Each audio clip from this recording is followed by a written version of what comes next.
What's up? It's Marty Yitram, the geeky American otaku. Well, in my last video, I was pretty optimistic about the 49ers finally winning that Super Bowl that they've been wanting for 29 years. But as we all know, Patrick Mahomes got lucky and I'm eating crow now. But I'm sure they'll be back next year and I'm not going to let it get me down too much. Anyway, let's get back to business with a new episode of 15-minute game show reviews.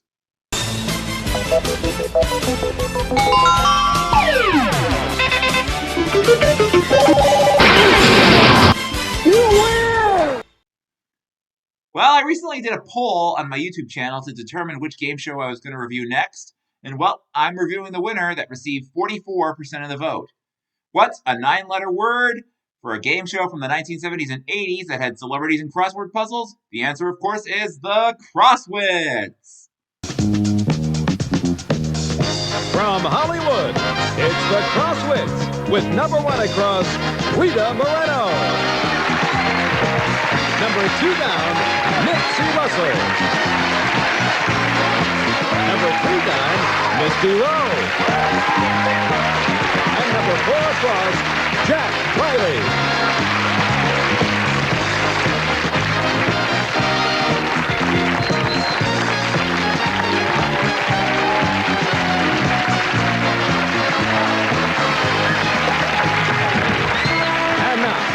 Let's meet the keeper of the Crosswits, Jack Clark.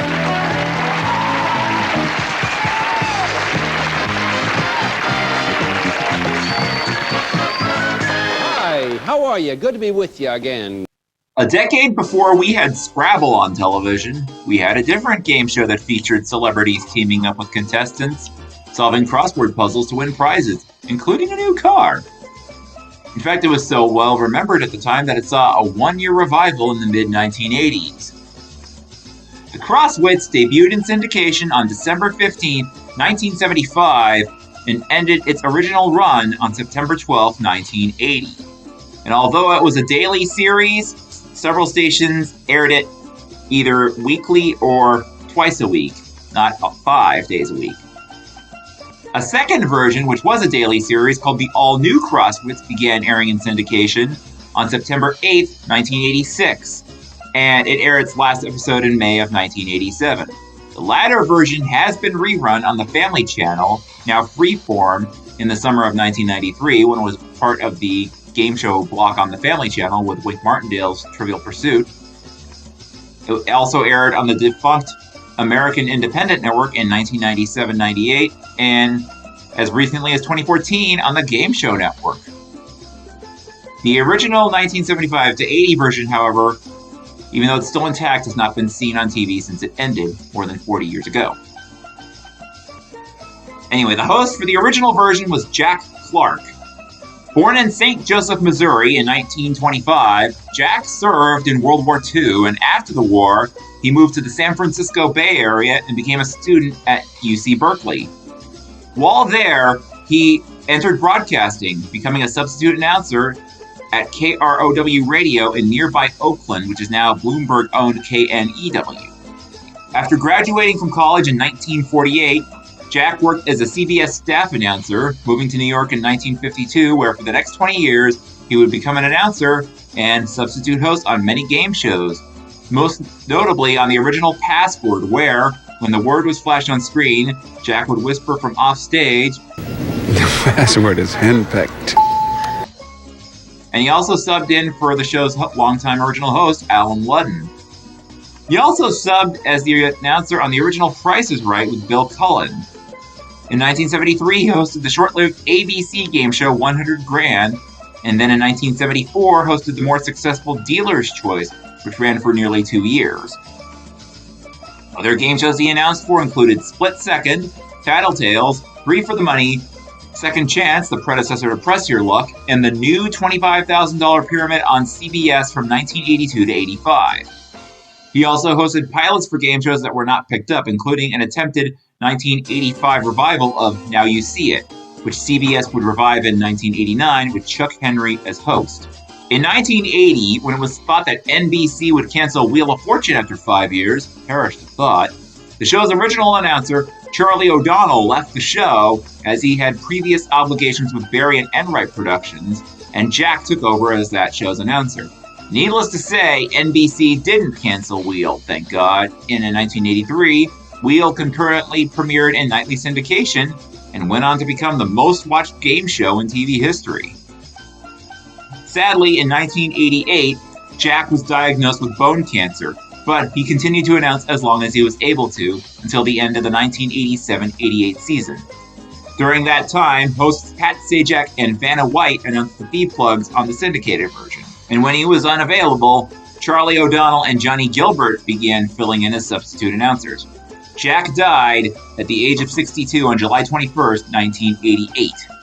Before his death, Jack requested that Charlie O'Donnell return to the show, but because he was still announcing the new Newlywed Game, Los Angeles area radio DJ M.G. Kelly announced for most of the 1988-89 season until Charlie was finally able to return to Wheel that February, staying on the show until his own death in 2010.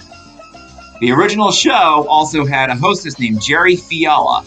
Not much else is known about her, but she was also a dancer on the 1970s version of Name That Tune. The announcers on the original version included veterans John Harlan, Jay Stewart, and Jerry Bishop. The host of the 1986-87 revival was David Sparks. A native of West Bromwich, West Midlands, England, David had over 30 years of TV experience and was also a manager at an advertising/publishing company and worked for British Rail before training at the London Academy of Music and Dramatic Art. His acting credits include The Fall and Rise of Reginald Perrin, Dangerfield, Whacked, and Diagnosis Superstar. Other game shows he hosted included a pilot for Mark Goodson called On a Roll, the NFL Trivia Game, and All About the Opposite Sex. David was also a PhD. He began his professional career as a professor at the University of Washington, has a doctorate in biomedical engineering from Northwestern University, and in recent years hosted several shows for the Outdoor Life Network, which later became NBCSN and is no longer on the air, and recently worked on the Outdoor Channel. These days, he hosts podcasts called Sportsman Spotlight and Idaho Ag Today on aginfo.net. The announcer on this version was Michelle Roth. Not much else is known about her, but her credits, according to her IMDb page, include Days of Our Lives, Simon & Simon, Shell Game, and the movies Retribution and Megaville, both of which can be seen on Prime Video. She was also in a 1994 CBS school break special called The Writing on the Wall and on the TV show Melrose Place. Anyway, here's how the game was played. On both versions, 2 new contestants competed. There were no returning champions. The contestants were the team captains and paired with 2 celebrities. The rules can be somewhat described by Michelle Roth in this spiel from the 1980s version. You'll be given clues to words in a crossword puzzle, all of which add up to a person, place, or thing. Answering the clues correctly gives you control of the game, and the letters in these answers are worth points. Stars can help with the crossword answers, but only the contestant can solve the puzzle for bonus points. Thank you, Michelle. That's pretty much it, actually, and the rules applied to both versions, but with a few key differences.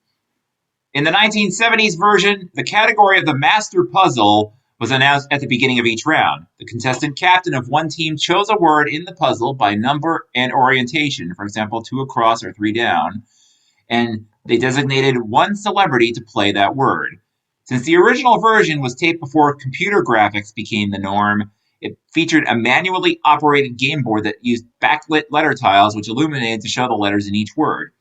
Hostess Jerry Fiala would use a long pointer to indicate the position of each word on the board, as the numbers on the squares were too small to be seen by the home viewers.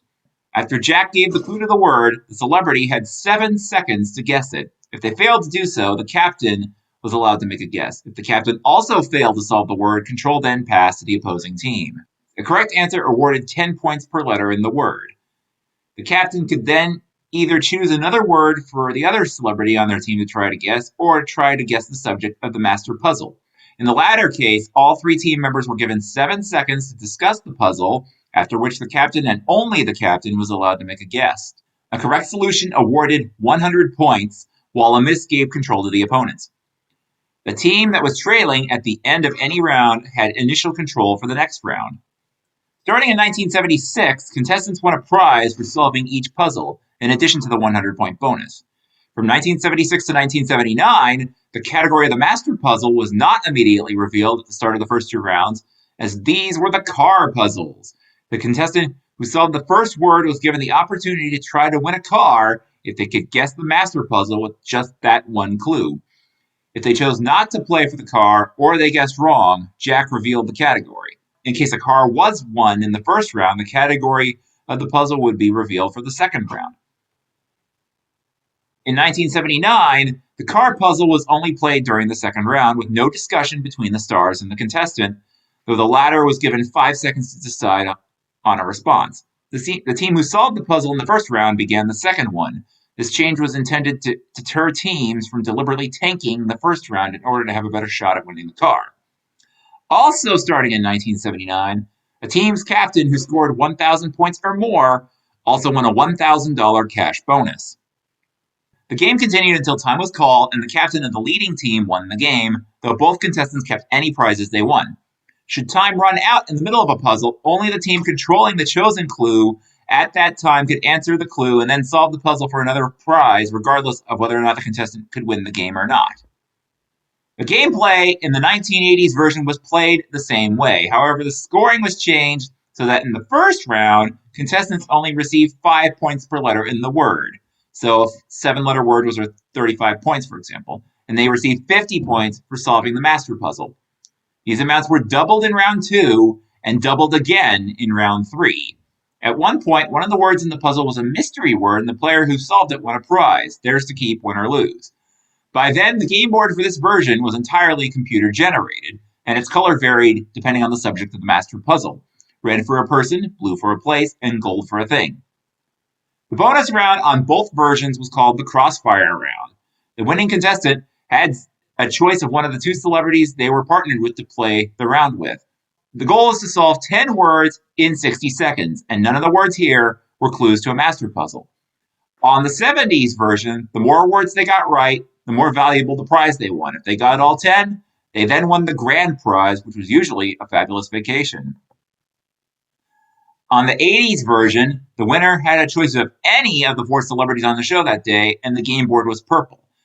If they did not get all 10 words in time, they still won a consolation prize, but getting all 10 won a trip and a chance to play for a new car.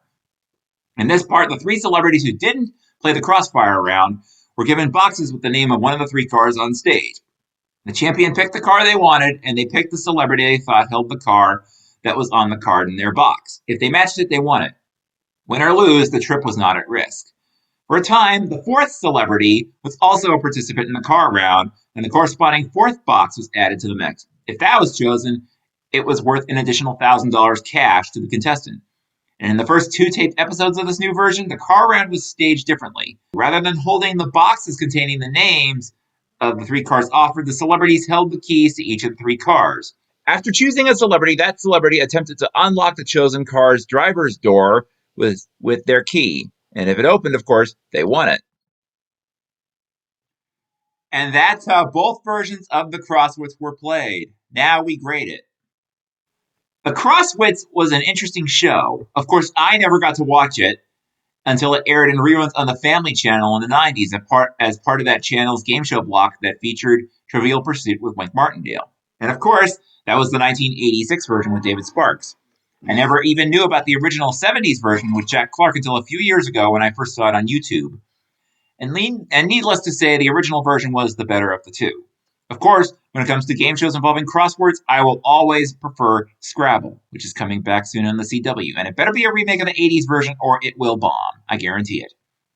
But after watching some of the episodes of Crosswits, I can say that it is a good show in its own right.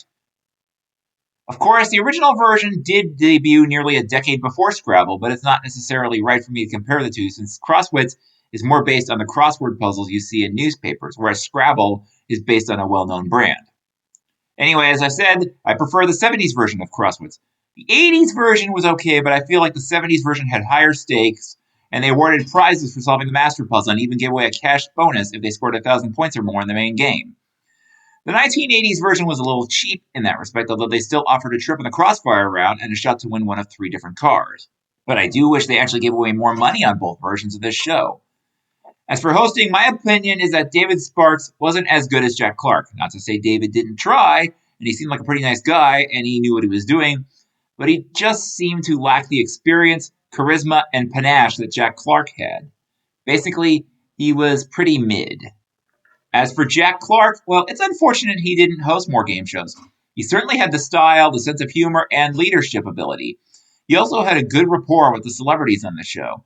That being said, the Crosswits was a good, decent show, and it's certainly the best attempt at making a game show out of crossword puzzles. I didn't care too much for Merv Griffin's Crosswords, and the Crosswits gets a solid B. Now, here's the part where I talk about the show. Well, now, of course, it's the part where I talk about how I'd revive the show if I had the chance. Of course, Scrabble will always be the better crossword-based game show, but I could see the producers attempting a revival at Crosswits someday, especially if the CW's reboot of Scrabble bombs, and if it's not the 80s version, it will. Anyway, the game would basically be played the same as the 1970s version for the most part, but I would change the scoring format so that the contestants receive their score in cash. 3 puzzles would be played per show, and in the first round, contestants would receive $50 per letter in a solved word. So a 7-letter word would be worth $350, and solving the master puzzle would be worth $500. These amounts would double in round 2 to $100 a letter and $1,000 for the puzzle, and double again in round 3 to $200 a letter and $2,000 for the master puzzle. A prize would also be awarded for solving the master puzzle. If time ran out during the final round, the remaining words would be revealed one at a time, and the contestant who buzzed in and solved the puzzle won $2,000 and an additional $200 for every unsolved word left on the board. The winner kept all their cash, and the runner-up got a $1,500 consolation prize. Both players would keep whatever prizes they won. The second puzzle would be the car puzzle, and we played the same as it was on the 70s version. The car would be won if the player solved the puzzle with just one word showing. The crossfire round would be played the same, but with $500 for every word solved, and getting all 10 in 60 seconds would win an additional $10,000 in cash and a fabulous vacation that the contestant asked for before taping. As for the host, my choices would probably be Frank Nicotero, Anthony Anderson, Joel McHale, or Tom Grossi. The announcer could either be Gary Kroger, Burton Richardson, Randy West, or Joey Fatone. Anyway, that's my most recent episode of 15-Minute Game Show Reviews. Remember to subscribe to my YouTube channel, hit that like button, and don't forget to follow me on Instagram and SpaceHey. I am Marty Yitchum, the Geeky American Otaku. I'll have another video out soon, but I am actually going to be working on a new anime game show hybrid. You've seen those on my channel before, so I'll be making some new ones. I'm actually going to start it as soon as possible. But before I go, I have something I have to talk about. Unfortunately, I suffered a personal tragedy on January 25th when my mother, Barbara, passed away after a brief illness. She was 78, and I miss her terribly. In fact, I'm moving out of my house soon as well because of due to financial reasons, and I'm actually staying with my older sister and her family. As a result, I won't have a lot of free time to make as many videos, so they'll be appearing somewhat infrequently. So bear with me, friends, and keep supporting my channel. Peace, everyone.